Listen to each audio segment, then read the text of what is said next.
April muka Cici belum masuk. Ini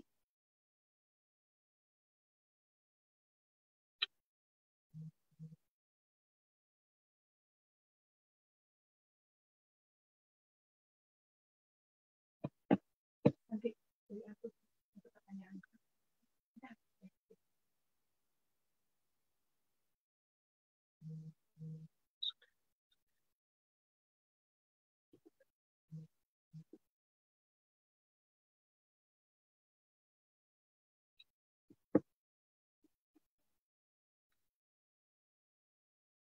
Selamat pagi, teman-teman.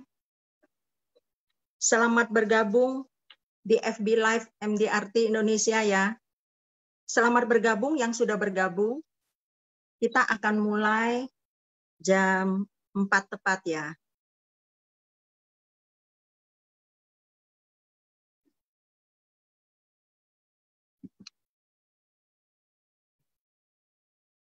Selamat pagi, teman-teman. Selamat bergabung di FB Live MDRT Indonesia ya. Selamat bergabung yang sudah bergabung. Kita akan mulai jam 4 tepat ya.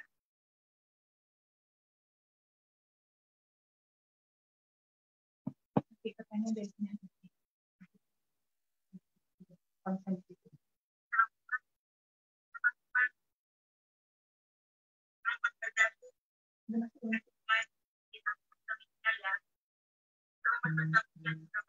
Delay.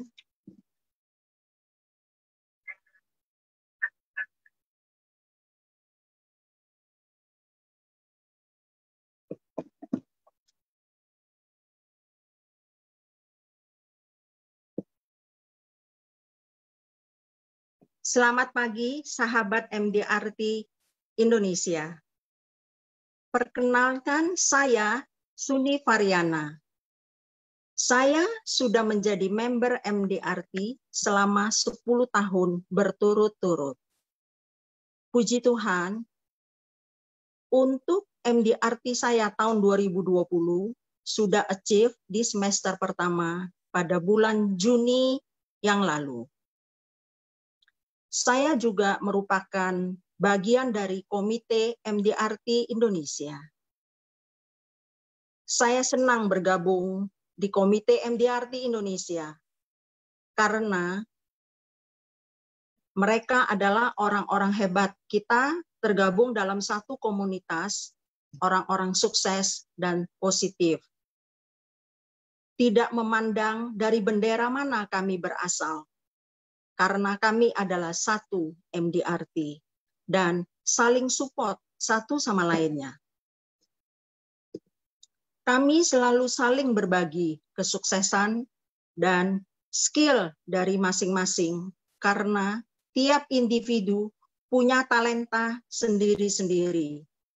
Karena di MDRT ada yang disebut 7 pilar kehidupan atau whole person concept, yaitu relationship, health, education, career, service, financial, dan spiritual.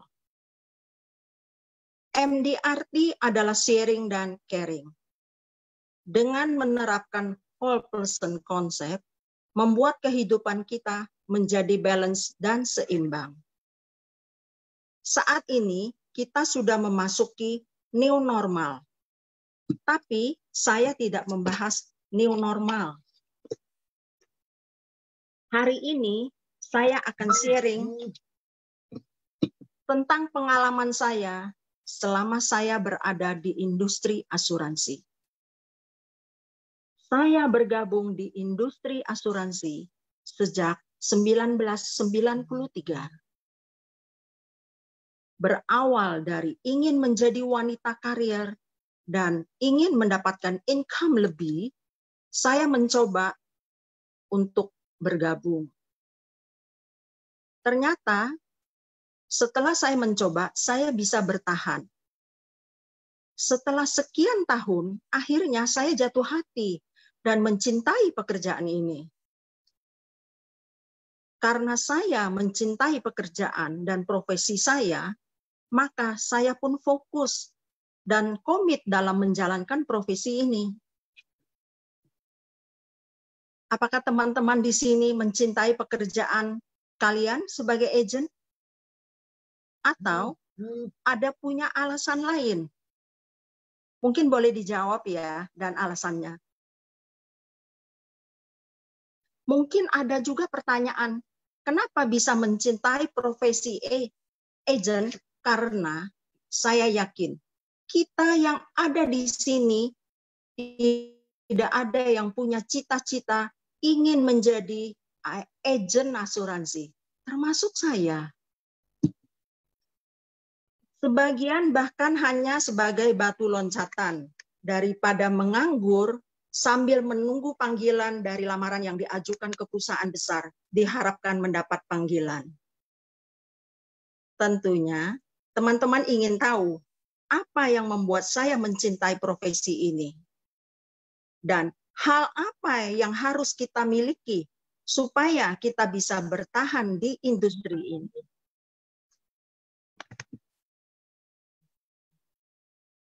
Saya mencintai industri ini karena fleksibel. Fleksibel waktu di mana saya bisa mengatur sesuai dengan jadwal yang kita inginkan. Jika bekerja di kantor, tentu ada jam kantor. Saya tidak bisa meninggalkan kantor, terutama saya punya banyak jadwal kegiatan di luar. Nah, kalau ini saya tinggal menyesuaikan waktu dengan calon nasabah atau nasabah pada saat kita appointment. Kita akan appointment sudah janji dengan waktu yang kita tentukan. Jika jam kantor, tentunya ada jam sehingga saya tidak bisa melakukan itu. Nah, istilahnya jam kantor 9 to 5. Nah, kalau kita di sini fleksibel. Dari segi income juga fleksibel, tidak terbatas, tidak ada yang bisa membatasi income kita selama kita berhasil atau bisa menjual berapa banyak polis, itu adalah income kita. Bahkan kita selalu didorong untuk supaya bisa mendapatkan income lebih, untuk bisa menjual lebih. Karena apa? Ada bonus-bonus tertentu yang disiapkan oleh perusahaan. Nah, ini bedanya kalau kita bekerja di bisnis ini. Beda dengan kantor. Ya, income terbatas sudah ditentukan oleh perusahaan. Untuk kenaikan income pun ada penilaian dari kinerja kita dan juga kinerja perusahaan tentunya. Dalam hal ini, 1 tahun paling hanya 1 kali saja. Karena sebelum join di industri ini, saya juga kerja di kantor. Untuk bisa bertahan di industri ini, kita harus memiliki hal-hal di bawah ini. Ada 5 hal. Kita bahas pertama ya.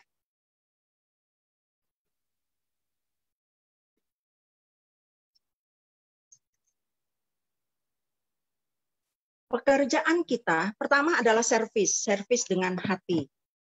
Ya, service with heart. Pekerjaan kita bukan hanya sebagai penjual asuransi, tapi lebih pendekatan sebagai memberi solusi keuangan atau financial advisor dengan menjelaskan akan kebutuhan keluarga yang kita prospek, misalnya calon klien kita. Dari siklus kehidupan, dari lahir, balita, remaja, dewasa, bahkan sampai matang, udah mature, misalnya sudah sukses gitu ya, bahkan sampai tua, kemudian sakit. Semua orang akan mengalami hal yang sama. Dan semua orang akan mengalami meninggal juga. Semua orang yang mengalami meninggal, kita tidak tahu kapan itu akan terjadi. Tidak ada yang bisa memprediksi kapan terjadi dan setiap orang punya risiko untuk itu. Apakah itu risiko sakit, kita tidak bisa memilih sakit, jenis penyakit, berapa biaya yang harus tidak bisa kita pilih. Kita tidak bisa memilih waktunya kapan. Itu semua misteri kehidupan. Itulah tugas kita sebagai financial advisor yang harus mengedukasi kepada calon nasabah kita bahwa asuransi adalah penting. Dan membeli asuransi bukan karena ada yang akan meninggal, tetapi justru yang ditinggalkan harus terus hidup. Tentunya saran yang kita berikan berdasarkan perhitungan dengan income dan disesuaikan dengan kebutuhan keluarganya. Tergantung manfaat apa yang dibutuhkan dan tujuannya buat siapa. Nah, ini dibutuhkan kepiawaian kita sebagai seorang financial advisor. Jadi kita juga perlu untuk bisa memberikan solusi yang tepat bagi keluarga yang kita temui. Supaya bila terjadi risiko kehidupan pada kepala keluarga, keluarga yang ditinggalkan tetap harus menjalankan kehidupan mereka. Dan anak-anak tetap harus melanjutkan pendidikannya. Nah, di sini peran kita sangat penting supaya apa yang diharapkan bisa terpenuhi.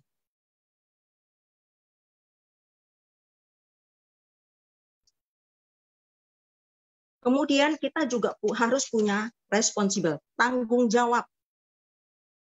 Tanggung jawab sebagai agent, kita harus punya kewajiban dan tanggung jawab untuk menyadarkan atau mengedukasi calon klien yang belum memahami asuransi untuk mempunyai mindset bahwa asuransi merupakan kebutuhan primer seperti kebutuhan utama lainnya. Biasanya urutan untuk kalau kita minta dibuatkan urutan kebutuhan satu keluarga, misalnya kita minta boleh mungkin urutan apa saja merupakan kebutuhan-kebutuhan di keluarga. Asuransi akan mendapatkan urutan di bawah. Nah, ini juga tugas kita. Supaya kita bisa sependapat dan apa yang kita utarakan kepada klien, supaya klien juga sependapat dengan kita bahwa kebutuhan asuransi bisa dinaikkan peringkatnya untuk tidak dibawa lagi. Misalnya naik menjadi urutan ketiga, keempat, dan itu mungkin tergantung dari kebutuhan juga ya. Asuransi juga harus direncanakan dan dibeli sebelum diperlukan supaya pada saatnya dibutuhkan siap untuk digunakan. Menunda itu mahal, ada harga yang harus dibayar. Jangan sampai asuransi menolak kita. Nah, ini adalah tugas dan tanggung jawab kita untuk menerangkan kepada calon nasabah bahwa bukan berarti kalau setiap orang yang punya dana atau punya uang bisa membeli asuransi. Tidak. Jadi ada kriteria juga yang ditentukan oleh asuransi. Selama kita masih sehat, itu adalah waktunya untuk kita membeli asuransi. Jika kita bisa menyadarkan calon klien atau nasabah kita akan pentingnya suatu proteksi bagi keluarga mereka, sebagai agent kita punya misi itu. Makanya disebut menjadi seorang agent punya tugas yang mulia. Jadi sebagai agent profesi ini kita harus bangga karena kita mempunyai tugas yang mulia. Kemudian ada trust, kepercayaan. Kepercayaan ini tidak mudah didapat. Untuk mendapatkan kepercayaan dari nasabah atau calon klien, tentunya ada penilaian. Penilaian apakah kita bisa dipercaya apakah kita bisa stay dengan pekerjaan profesi kita?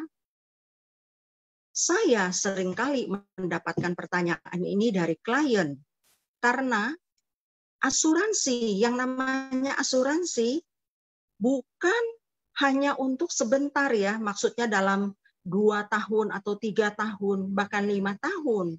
Karena asuransi itu rata-rata jangka panjang. Bahkan seumur hidup. Betul? Di sini kita harus bisa meyakinkan klien bahwa pada saat polisnya mature, dia akan menerima benefit yang sudah tercantum. Atau jika klaim terjadi, pasti akan diterima oleh keluarganya atau yang ditunjuk benefitnya. Nah, di sini lagi-lagi adalah peran kita. Jadi kita itu sebagai agen bukan hanya tugas menjual asuransi. Jadi kita harus sangat memahami tentang seluk-beluk di bisnis ini. Di dunia asuransi ada banyak pelajaran yang harus kita pelajari dan ada banyak pengetahuan yang harus kita pahami untuk bisa menjadi stay di industri ini. Makanya kita juga butuh untuk memperdalam hal-hal apa saja yang bisa kita pahami. Itu adalah sebagai modal untuk kita bisa terjun di dunia ini.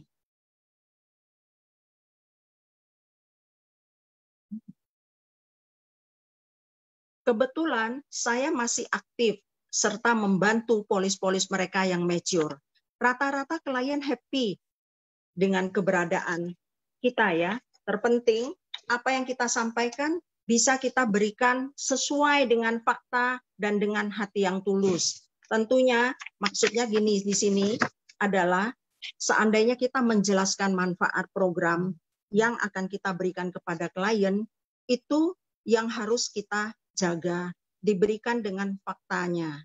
Ya, jika kepercayaan itu sudah didapatkan dari nasabah, itu kita akan gampang bisa menjual pada klien. Dan di sini saya baru mendapatkan kata-kata dari Pak James Gui kemarin saat seminar. Pak James Gui mengatakan, if they trust you, they will do business with you. Jadi, kepercayaan itu harus kita dapatkan dahulu. Seandainya klien sudah percaya sama kita, mereka akan mengambil polis itu dari kita. Karena apa? Karena kita bisa dipercaya. Jadi, kita harus memulai supaya kita bisa dipercaya. Terutama pada saat klaim, klien sangat membutuhkan agent untuk membuat mereka menjadi tenang. Karena klien itu biasanya pada saat klaim sering merasa khawatir, sering merasa bingung. Nah, peran agent di sini sangat-sangat membantu. Adanya agent membantu itu membuat mereka sangat tenang, sehingga mereka tidak merasa terbantu dan mereka tenang. Hal-hal ini yang kadang-kadang hal kecil, tapi suka diabaikan oleh agent. Nah, saya berharap dan kita semua tidak melakukan itu. Dan mari kita jaga. Karena kita juga harus ingat, tujuan membeli asuransi adalah untuk ketenangan. Kita suka mengatakan, jika ada asuransi, Bapak, Ibu, atau keluarga akan tenang. Kenapa? Ada asuransi. Tapi jangan sampai membuat mereka pada saat mau klaim, mereka bingung gitu ya. Nah, sehingga bila kita sering menyebut bahwa kalau punya asuransi tenang, peace of mind. Nah, ini jangan sampai hanya slogan saja. Mari kita tunjukkan. Jika bisa membuat ketenangan, kepercayaan terhadap kita akan semakin tinggi. Kita lanjut dengan maintenance policy ya. Memaintain polis klien, terutama bagi klien yang punya banyak polis dalam keluarga, ini sangat perlu kita lakukan, terutama untuk review dan juga untuk hal-hal lain. Biasanya ini saya selalu buatkan daftar tersendiri untuk mempermudah dalam pemantauannya. Terutama kadang-kadang sering ada pertanyaan dari para calon nasabah atau dari nasabah kita. Klien suka bertanya, kadang-kadang mereka suka lupa ya, karena kita pun bisa lupa jika kita tidak melihat catatan, ya kan? Begitu banyaknya polis klien kita. Apakah itu preminya, jatuh temponya, manfaatnya, siapa yang menerima, kadang-kadang ada saja pertanyaan itu. Nah, alangkah baiknya jika kita punya catatan-catatan ini, membuat pada saat kita ditanya, kita bisa jawab dengan tidak terlalu lama, kita sudah punya. Dan itu merupakan salah satu servis untuk maintain kepada klien. Sehingga mereka kepercayaan itu berarti kita merawat gitu-gitu. Dan kita juga harus punya komitmen. Komitmen untuk menjaga kesinambungan hubungan baik dengan klien sangatlah penting. Terutama jika kita sudah dipercaya. Kepercayaan itu harus kita jaga dan dirawat. Kita adalah sebagai makhluk sosial. Dalam hubungan ada take and give. Tidak kita hanya mau menerima saja, hanya mau prospek pada klien, tapi kita tidak memperhatikan. Padahal klien itu tidak butuh apa-apa dari kita. Mereka hanya membutuhkan perhatian. Perhatian itu merupakan satu nilai buat kita, sehingga klien merasa dia diperhatikan. Ibaratnya, tanaman harus disiram dan harus diberi pupuk supaya subur. Ya, begitu juga hubungan. Kita harus menjaga hubungan baik dengan klien-klien kita. Dan fokus dan komit ya. Karena saya fokus dan komit menjalankan industri ini, sehingga orang mengenal saya di bidang ini. Akan jadi nilai plus karena orang mengenal saya jelas adanya di asuransi, bukan bidang lain. Sehingga saya sering dijelukin oleh orang-orang atau teman-teman saya di grup, Suni adalah ibu asuransi. Ibaratnya jika kaki kita menginjak dua perahu, datang ombak, kita akan terombang-ambing, bisa-bisa tenggelam. Maka jadi kita harus putus satu. Walaupun hanya satu, jika kita fokus, hasilnya pasti maksimal. Ya. Pray and grateful. Selalu berdoa dan bersyukur. Senantiasa bersyukur dalam setiap hari, masih diberi kesempatan untuk menjalani hidup yang indah ini. Indah ya hidup ini ya. Setuju ya teman-teman? Saya merasa hidup ini sangat indah. Jadi kita senantiasa harus bersyukur. Dan biasanya bangun pagi saya selalu berdoa, bersyukur. Alangkah indahnya kita pagi ini, hari ini diberikan hari yang baru kembali. Dan kita bisa menjalankan aktivitas kita. Sebagai manusia, kita bisa merencanakan. Namun semuanya Tuhan yang menentukan. Senantiasa bersyukur karena ada di industri ini. Terutama saat ini, banyak orang di luar sana kena PHK. Bahkan income-nya berkurang karena pandemi ini. Seperti kita ingat bahwa sejak pertengahan Maret sudah diberlakukan work from home. Ya, saya ingatnya 15 Maret ya, 15 Maret Pak 16 Maret.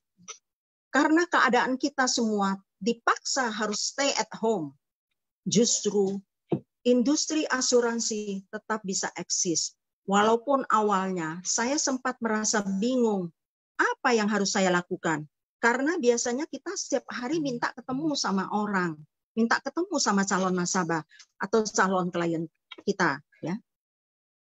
Setelah saya menyesuaikan diri, beberapa saat tentunya, ternyata saya tetap bisa menjalankan aktivitas dari rumah.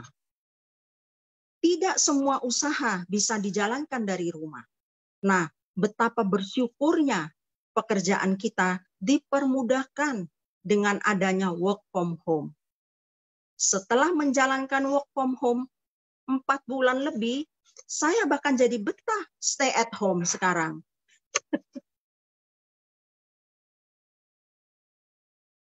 saat ini semua orang menggunakan sosmed untuk berbagai hal, untuk iklan, untuk promo, jualan informasi, branding diri, dan lain sebagainya. Nah, kita juga bisa melakukan itu supaya orang-orang bisa lebih mengenal kita, siapa kita, di mana kita dikenal, dan di industri apa kita dikenal. Nah, kita juga harus belajar ya. Saya juga terus terang memang belajar karena selama ini hanya bisa posting-posting foto, kata-kata. Nah, sekarang kita juga harus banyak belajar. Karena ternyata branding diri itu dari sosmed cukup berhasil. Banyak teman-teman saya yang sudah melakukan itu dan mereka bisa mendapatkan banyak klien dari sosmed. Pandemi, sekarang kita bicara pandemi. Kapan pandemi akan berakhir? Tidak ada yang tahu. Pandemi meningkatkan ketidakpastian, terutama ketidakpastian karena kesehatan. Sehingga kesehatan semua orang rentan kena virus, terutama virus bukan hanya virus corona, padahal yang sekarang ini kan virus corona. Akibat virus corona yang tidak kelihatan, besarnya hanya cuma berapa, yang tidak bisa dilihat dengan mata telanjang, harus dengan microscope, harus dengan kaca pembesar katanya, seperti apa bentuknya, itu bunga-bunga yang tajam-tajam. Nah, tapi karena itu orang semua takut. Bayangkan, hanya karena virus dunia jadi sepi. Luar biasa ya. Asuransi diciptakan untuk melindungi ketidakpastian. Jadi teman-teman, ini adalah saatnya untuk kita menawarkan asuransi kepada calon-calon klien kita, karena di luar sana masih banyak orang membutuhkan asuransi. Nah, ini adalah tugas kita yang supaya kita bisa prospek sebanyak mungkin orang-orang yang ada di luar, supaya kita bisa menjual sebanyak mungkin polis kepada klien-klien, dan visi kita untuk menyadarkan orang-orang sadar akan asuransi. Yang bisa bertahan adalah mereka yang bisa menyesuaikan dengan keadaan. Semoga kita tetap bertahan dan bisa menekunin pekerjaan kita dengan sungguh-sungguh, dan sukses buat kita semua.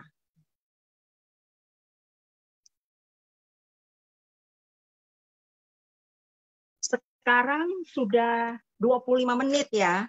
Mungkin kita sekarang diisi dengan Q&A ya. Q&A. Jika ada pertanyaan boleh ditanyakan ya. Dan saya coba cek kira-kira ada pertanyaannya dari mana ya.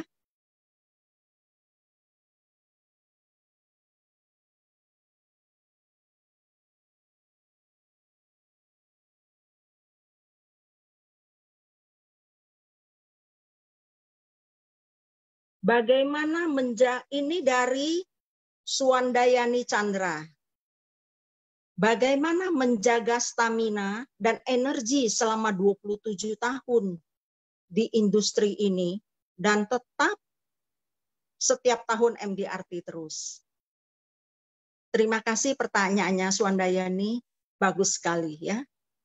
Saya bisa bertahan karena saya sudah komit dan fokus. Seperti saya tadi mengatakan bahwa saya fokus di bisnis ini karena saya sudah terlanjur jatuh hati.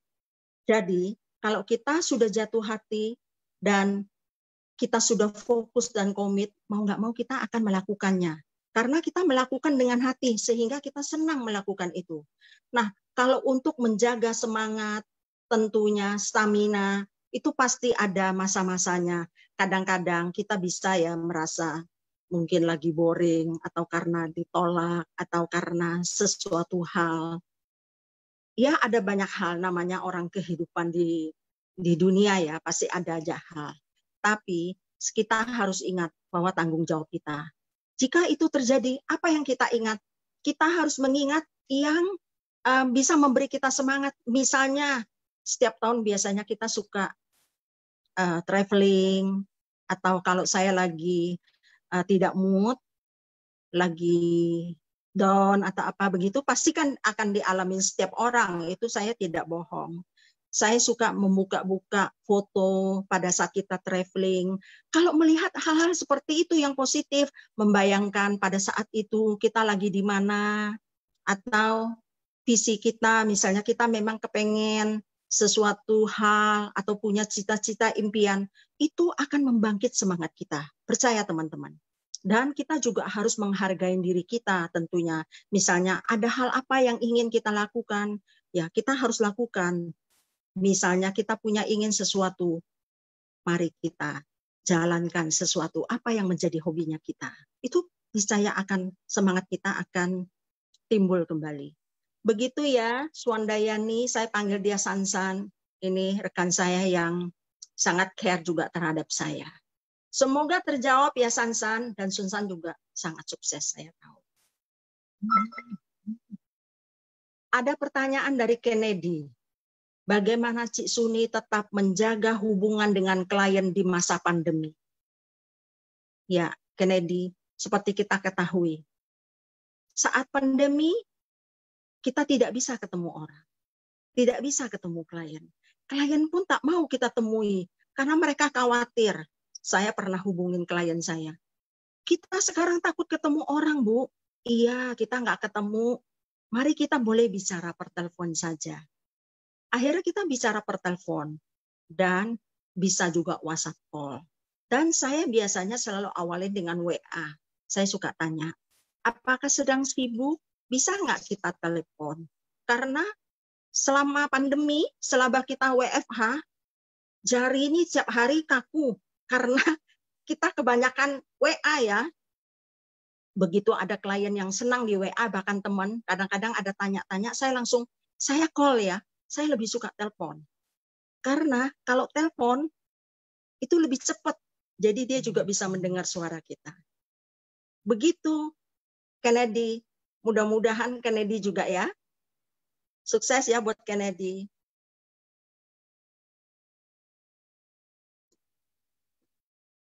Ada lagi.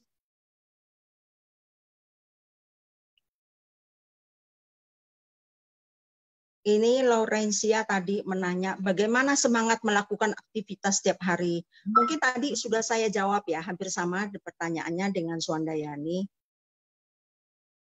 Tips ini dari Revina Yosef.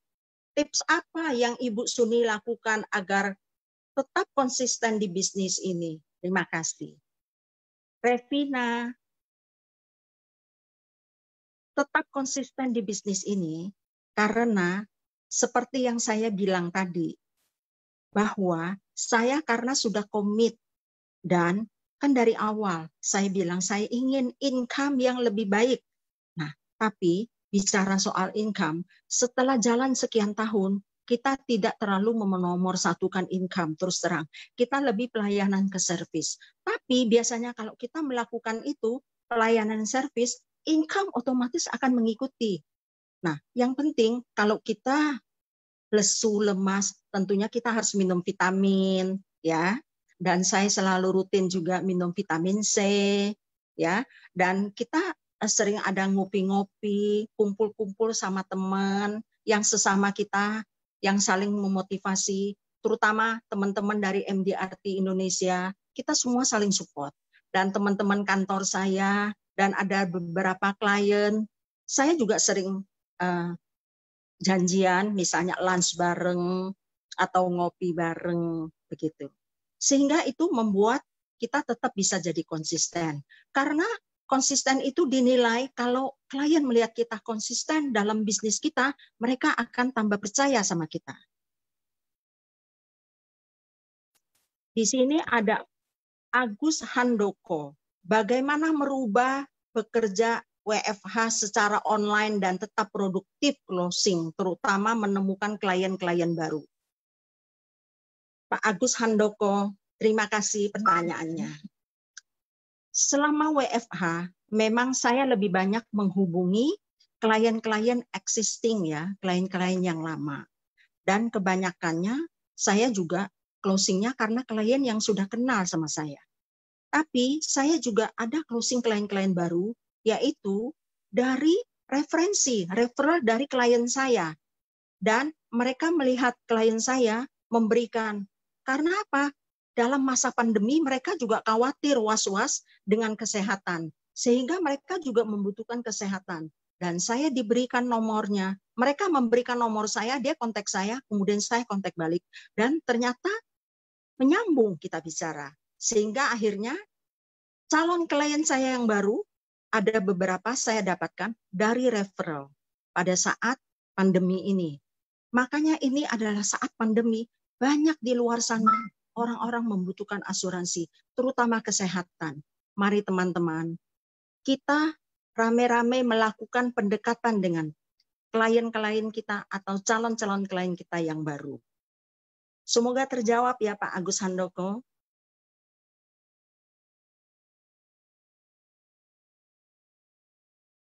Dari Thomas Edi. Apa yang dilakukan dengan konsep yang sering diceritakan ke calon nasabah sehingga nasabah Ibu bisa closing? Saya sering bercerita, Pak Thomas Edi. Cerita mengenai suatu keluarga. Kita di asuransi setelah kita jalan sekian tahun, ada hal-hal yang bisa banyak hal yang bisa membuat kita bisa bercerita.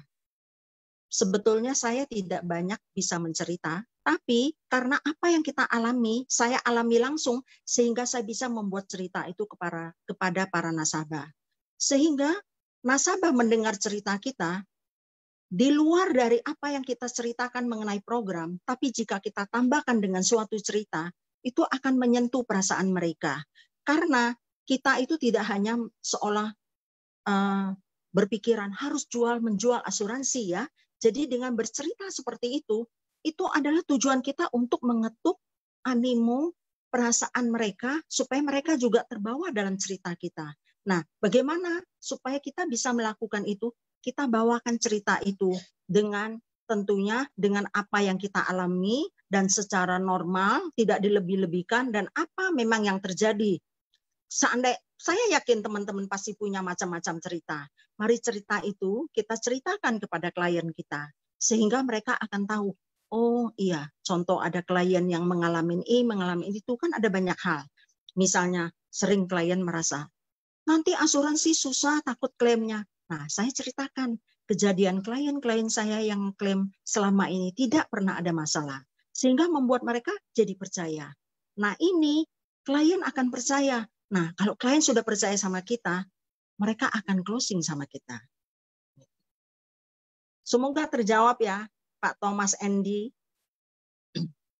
Ini ada pertanyaan dari Anwar Oinila. Boleh tahu apa pengalaman paling mengesankan dan pengalaman paling pahit tidak terlupakan untuk karir Ibu Suni selama 27 tahun di industri asuransi?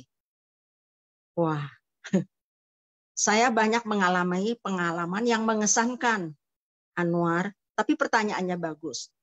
Pengalaman mengesankan yaitu ada banyak klien-klien, kadang-kadang klien kan berbagai macam tipenya. Ada yang mudah, ada yang sulit. Tapi sulit berarti tidak. Sulit itu adalah tantangan bagi kita. Supaya kita semakin kuat. Jika kita bisa melakukan semua hal dengan mudah, itu tentunya membuat kita cengeng, membuat kita tidak kuat, akan lemah. Karena segala hal harus langsung sesuai dengan apa yang kita inginkan. Tapi hal yang paling mengesankan adalah saya senang di industri ini. Kenapa? Karena banyak klien-klien saya yang baik-baik mereka, walaupun mereka orang-orang berada, tapi mereka tidak sombong. Sehingga itu membuat saya merasa terkesan dan membuat saya lebih ingin lagi melayani lebih dari mereka. Itu pertama. Kedua, saya juga sangat terkesan. Kenapa? Sering mendapatkan bonus ke luar negeri. Jadi, hal yang paling mengesankan kalau saya pergi jalan-jalan.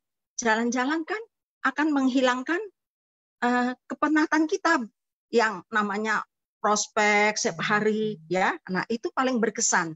Nah, makanya kita selalu harus mengenangkan hal-hal yang berkesan.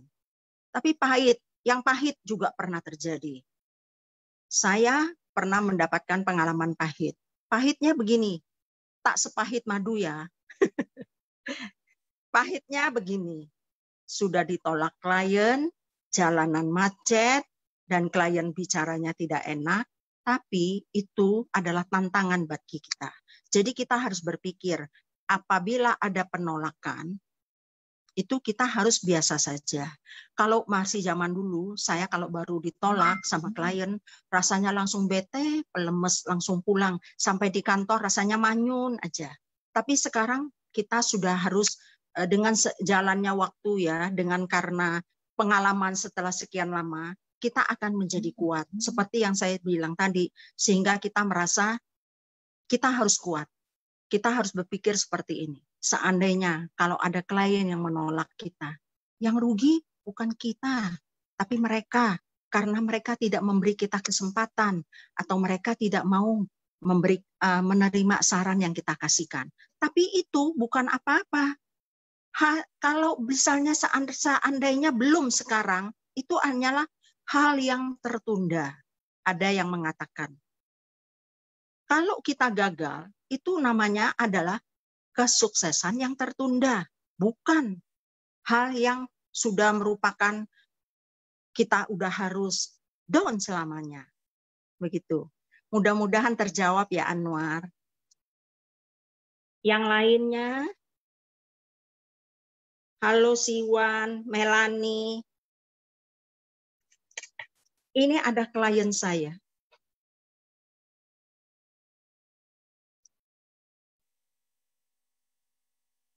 Ini ada dari Pak Ahmad Reza.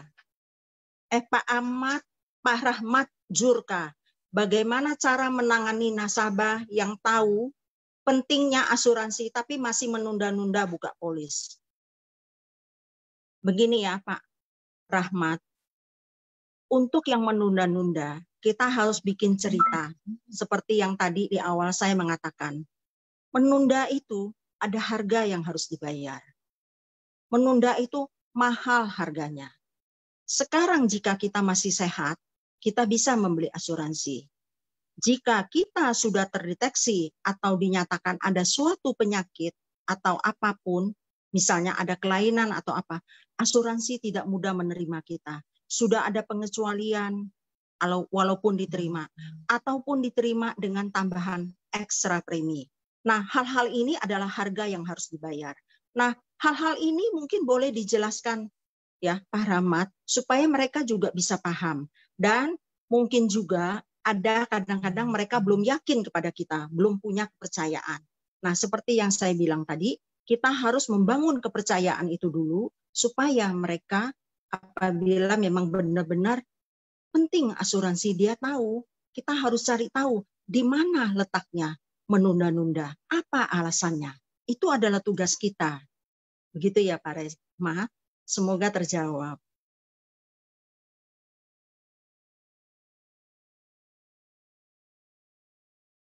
Kita masih punya waktu 5 menit. Saya sebentar lagi ya. Kita baca lagi. Oh, masih punya waktu 3 menit ya.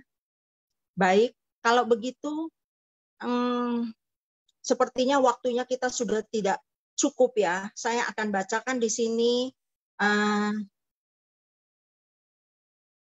rata-rata.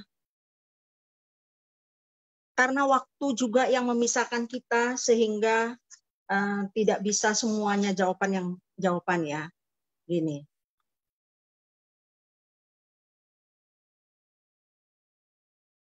Demikian sharing dari saya. Semoga bisa bermanfaat.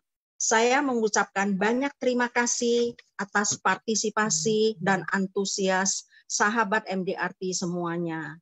Mohon maaf apabila ada kata-kata yang kurang berkenan dan mungkin ada beberapa pertanyaan yang belum sempat terjawab. Maaf.